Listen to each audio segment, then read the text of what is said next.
నమస్కారం, అందరికీ నమస్కారం. సుమ గారు ఫ్యూ వర్డ్స్ అన్నారు, బట్ ఫ్యూ ఇయర్స్ గురించి మాట్లాడాలి. ఫ్యూ వర్డ్స్ అంటే చాలామందికి థ్యాంక్స్ చెప్పాలి. ముందుగా ఫస్ట్ విషయం, యాక్చువల్గా నేను ఈరోజు ముందుగా మాట్లాడదనుకున్న విషయం మీకు అందరికీ తెలుసు. సినిమా కొంచెం అనుకున్న దానికంటే కొంచెం లేట్ అయింది. బయట చాలామంది చాలా రకాలుగా మాట్లాడుకుంటారు, అది సృష్టి ధర్మం. బట్ ఎందుకు లేట్ అయింది అనేది నేను మళ్ళీ చెప్పాలి. ఫస్ట్ ఒక కాలేజ్ బ్యాక్డ్రాప్లో ఒక ఖుషీ ఎక్స్టెన్షన్ లాంటి స్టోరీ.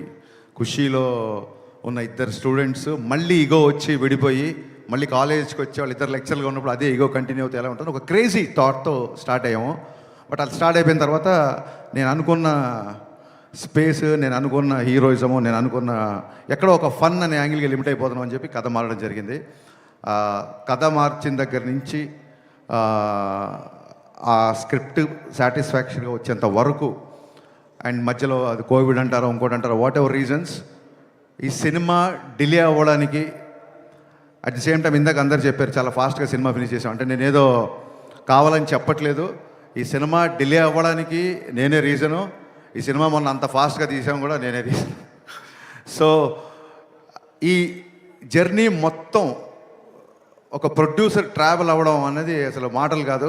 నవీన్ గారు, రవి గారు, మీ ఇద్దరు లిటరల్గా నన్ను సినిమా ఫినిష్ అయ్యేంత వరకు, ఈ రోజుకి రేపు రిలీజ్ అయ్యేంత వరకు కూడా మీ ఇద్దరు నన్ను భుజాల మీద మోసారు సార్.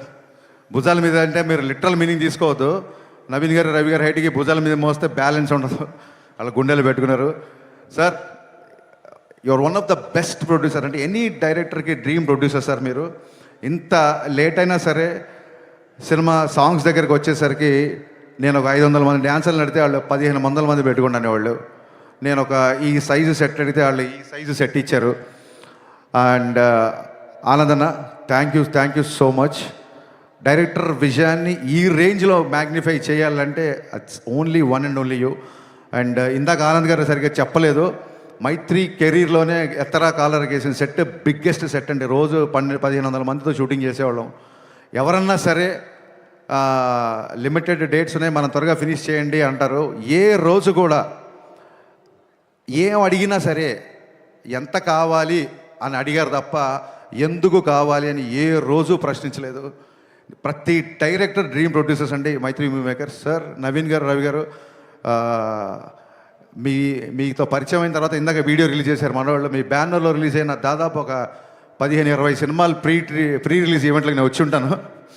ఫైనల్గా నా ప్రీ రిలీజ్ ఈవెంట్కి మీరు వచ్చారు అన్నట్టు చెప్పాల్సి వస్తుంది. Thank you so much sir. మీ ప్యాషన్కి, డైరెక్టర్ని మీరు ప్యాంపర్ చేసే పద్ధతికి మీకు తల వంచి సాష్టాంగ నమస్కారం చేస్తున్నాను. Thank you so much. ఇందాక నా రైటింగ్ టీం గురించి చెప్పాను, వాళ్ళందరి గురించి మాట్లాడారు.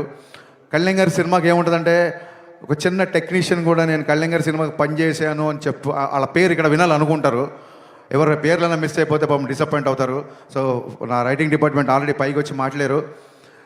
మా కథ మారినా మా గురించి, ఎస్పెషల్లీ నా గురించి కథలుగా బయట మాట్లాడుకున్నా, నాతో పాటు దాదాపు 2.5 సంవత్సరాలు జర్నీ చేసిన రైటర్ డైరెక్టర్ సంతోషం, mister perfect writer director Dashrath గారికి నేను మనస్ఫూర్తిగా కృతజ్ఞతలు చెప్పుకున్నాను. థ్యాంక్ యూ సో మచ్ అన్న. ఎప్పుడు నా పక్క నుండి నాకు ధైర్యాన్ని ఇచ్చావు. అలాగే మా రెబల్ రెడ్డి, నేను రమేష్ రెడ్డి గారిని రెబల్ రెడ్డి అని పిలుస్తాను. గబ్బర్ సింగ్తో నేను ఆయన్ని ఆర్టిస్ట్ని చేశాను. ఎందుకంటే నా స్వార్థం ఏంటంటే 24 hours నా సెట్లో ఉంటాడేమో అని. ఆర్టిస్ట్గా బిజీ అయిపోయి నాకు రైటింగ్కే డేట్ లేవని స్టేజ్కి వచ్చాడు. మీ అభివృద్ధిని మనస్ఫూర్తిగా ఆహ్వానిస్తున్నాం sir. Thank you so much. మీరు ట్రైలర్లో రెడ్డి గారు ఈ బిల్డప్లే కొంచెం తగ్గించుకుంటే మంచిది అని కళ్యాణ్ గారు చెప్తున్నారు. ఆ రెడ్డి గారు ఎవరో కాదండి, మా రెడ్డి గారే, మా రమేష్ రెడ్డి గారు. అలాగే Praveen Varma, very talented writer. తను ఈ సినిమాకి అడిషనల్ డైలాగ్స్, నాకు డైలాగ్ విషయంలో చాలా హెల్ప్ చేశాడు. Thank you Praveen. అలాగే చంద్రమోహన్, నేను ఒక వెబ్ సిరీస్ ప్రొడ్యూస్ చేస్తే తను డైరెక్ట్ చేశాడు. అండ్ సార్, కళ్యాణ్ గారి సినిమా కదా, నేను మీకు రైటింగ్ టీంలో జాయిన్ అవ్వచ్చా అని అన్నాడు. So Chandramohan, thank you, wonderful. నువ్వు ఇచ్చిన స్క్రీన్ ప్లే సహకారం, రచన సహకారం, thank you so much. Thanks a lot. ఇక నేను గబ్బర్ సింగ్ టైంలో చెప్పాను, ఇప్పుడు మళ్ళీ చెప్తున్నాను. స్క్రీన్ మీద నాకు పవన్ కళ్యాణ్ గారు హీరో అయితే, ఆఫ్ ద స్క్రీన్ మా దేవిశ్రీ ప్రసాద్ హీరోలాగా నాకు నిలబడ్డాడు. థ్యాంక్ యూ సర్జీ. ఎక్స్ట్రానరీ సాంగ్స్ ఇచ్చారు, నిజంగా కాల్ ఎగరేసుకునే మ్యూజిక్ ఇచ్చారు. Thank you so much. నేను ముందే చెప్పాను, ఆయన చాలా బిజీగా ఉన్నారు. బిజీ మూలంగానే వాళ్ళు ఇక్కడికి రాలేకపోయారు. ఆయన ఎంత బిజీగా ఉన్నారో మీరు అర్థం చేసుకోండి. అండ్ తమ్మన్ బ్యాక్గ్రౌండ్ స్కోర్ చేయడానికి కూడా సేమ్ ఇదే రీజను. మొన్న ఎత్తర కాలరా సాంగ్ రిలీజ్ చేసాము, దేవి గారు పాపం అప్పుడు కుదరలేకపోయింది. ఈరోజు కూడా ఆయనకి ఇక్కడ రావడం కుదరలేదు. సో మీకు దీన్ని బట్టి అర్థమై ఉంటుంది, మేము ఆయన టైం లైన్స్ మ్యాచ్ చేయలేక తమన్ గారు ఏమో ఆయన కళింగర్ గారు రిలీజ్ ఈవెంట్ మిస్ అవ్వాలని ఎవరు అనుకుంటారు. So it's very busy. Devi గారు thank you so much once again. Prepone చేయడం అనేది పండగలకి సినిమా తెచ్చేద్దామనో లేకపోతే ప్రొడ్యూసర్స్ గ్రీడో డైరెక్టర్స్ గ్రీడో కాదండి. It's a collective decision. ఒక్కసారి 19వ తారీఖు తెలుగు సినిమా లేదు అని చెప్పి ఇండస్ట్రీలో ఒక న్యూస్ రాగానే ఏకగ్రీవంగా డిస్ట్రిబ్యూటర్లు, బయ్యర్లు, ఎగ్జిబిటర్లు నాకు, రవి గారికి, నవీన్ గారికి ఫోన్లు కొడతానే ఉన్నారు. అది వెస్ట్ నుంచి ఎల్వీఆర్ గారు అవ్వచ్చు, మా కడప నుంచి శోభన్ అవ్వచ్చు, నైజాం నుంచి రాజు గారు, శిరీష్ గారు,